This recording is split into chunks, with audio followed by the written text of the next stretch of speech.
আসসালামু আলাইকুম। ভারত বাংলাদেশ কূটনৈতিক যুদ্ধ শুরু হয়েছে। বিশেষ করে ২৪-এর ৫ই আগস্টে শেখ হাসিনা পালিয়ে যাওয়ার পর থেকে, আওয়ামী লীগ সরকারের পতনের পর থেকে ভারত কোনোভাবেই বাংলাদেশকে মেনে নিতে পারেনি। তখন থেকে একের পর এক ভারত বাংলাদেশের বিরুদ্ধে ষড়যন্ত্র করে যাচ্ছে। একের পর এক বাংলাদেশের সাথে উত্তেজনা তৈরি করে যাচ্ছে। উত্তেজনা প্রশমনে ভারত কোনো ধরনের পদক্ষেপ নেয়নি। ভারত এই একরকমের কারণে বাংলাদেশ বাধ্য হয়ে ভারতের বিরুদ্ধে ব্যবস্থা নিয়েছে। আর এই উত্তেজনাটা চরম আকার ধারণ করছে বিশেষ করে গত ১২ তারিখে ওসমান হাদিকে গুলি বর্ষণ করার পর থেকে।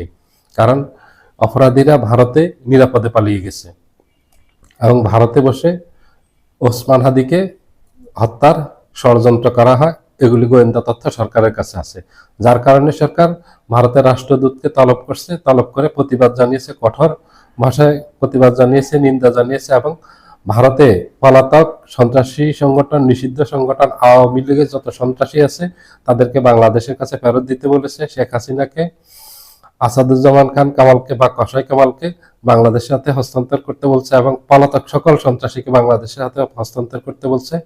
সাথে ওসমান হাদি হত্যাকাণ্ডে যারা ভারতে পালিয়ে আশ্রয় নিয়েছে তাদেরকে বাংলাদেশের কাছে হস্তান্তর করতে বলছে এবং সাথে এটাও বলছে যেন ভারত তাদের বিরুদ্ধে খুব দ্রুত গতিতে ব্যবস্থা নেয়। যেসব সন্ত্রাসী ভারতে বসে বাংলাদেশের বিরুদ্ধে ষড়যন্ত্র করতেছে, বাংলাদেশকে অস্থিতিশীল করার জন্য, বাংলাদেশে নাশকতা তৈরি করার জন্য, বাংলাদেশের আগামী নির্বাচন বানচাল করার জন্য, এগুলো স্পষ্টভাবে ডক্টর ইউনূসের সরকার ভারতকে জানিয়েছে এবং প্রতিবাদ জানিয়েছে। ভারতের পররাষ্ট্র মন্ত্রণালয়কে জানিয়েছে, তার মাধ্যমে ভারতের সরকারকে এই বার্তা পাঠিয়েছে তাদের বিরুদ্ধে ব্যবস্থা নিলে বাংলাদেশ ভারতের সাথে কূটনৈতিক সম্পর্ক ছিন্ন করতে পারে, এমন একটা ইঙ্গিত আগে থেকে দিয়ে রেখেছিল। এখন সেটা চরম আকার ধারণ করছে।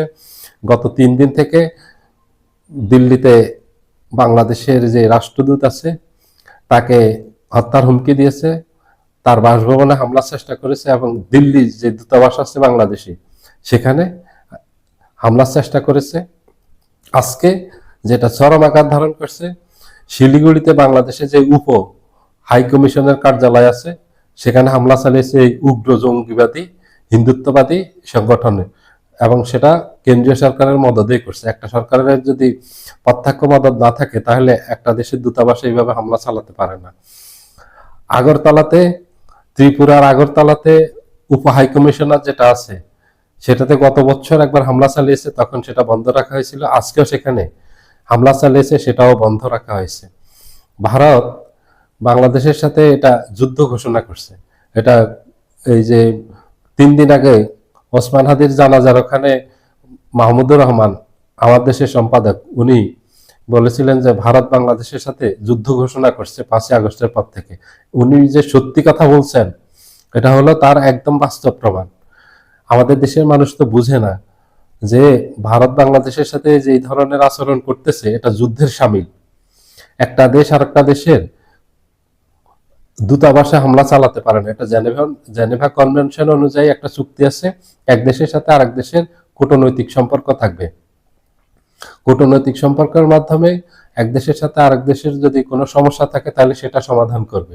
কূটনীতি হলো এক দেশের একজন প্রতিনিধি। আমার দেশের প্রতিনিধি যিনি আমার দেশের থেকে নিযুক্ত ভারতের রাষ্ট্রদূত আছেন, উনি আমার দেশের প্রতিনিধিত্ব করেন। আমার দেশের কোনো সমস্যা থাকলে ভারতের সাথে সেটা ভারত সরকার আমার দেশের রাষ্ট্রদূতকে জানাবে, রাষ্ট্রদূত সরকারের সাথে যোগাযোগ করবে, তখন সরকার আবার এক সরকার আরেক সরকারের সাথে যোগাযোগ করে সমস্যার সমাধান করবেন, যেন যুদ্ধ না বাঁধে।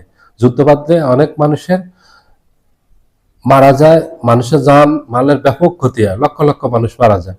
এই জন্য জেনেভা কনভেনশন অনুযায়ী একটা চুক্তি করছে ১৯৪৫ সালে দ্বিতীয় বিশ্বযুদ্ধের পরে, যেন আর যুদ্ধ না হয় পৃথিবীতে, আর যেন এইভাবে মানুষ মারা না যায়, মানুষের ব্যাপক সম্পদের ক্ষতি যেন না হয়, এক কথা মানুষের জান মালের যেন ব্যাপক ক্ষতি না হয়। কারণ যুদ্ধ হলো মানুষের ব্যাপক ক্ষতি হয়, মানুষ নির্বিচারে হত্যা করা হয়, মারা যায়, মানুষের সম্পদ ব্যাপক হারে ধ্বংস হয়। এই জন্য এক দেশ আরেক দেশের সাথে কূটনৈতিক সম্পর্ক রাখে। ভারত সেই সম্পর্ক ছিন্ন করতে বাংলাদেশকে বাধ্য করছে।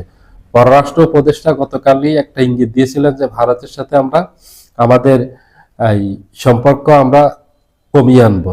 ভারতকে আমরা বলবো বাংলাদেশে নিযুক্ত ভারতের দূতাবাসের কর্মচারী কর্মকর্তাদেরকে সংখ্যা কমানোর জন্য। এটার অর্থ হলো যে শেষ ধাপ, যে কূটনৈতিক সম্পর্ক বন্ধ করে দেওয়ার জন্য।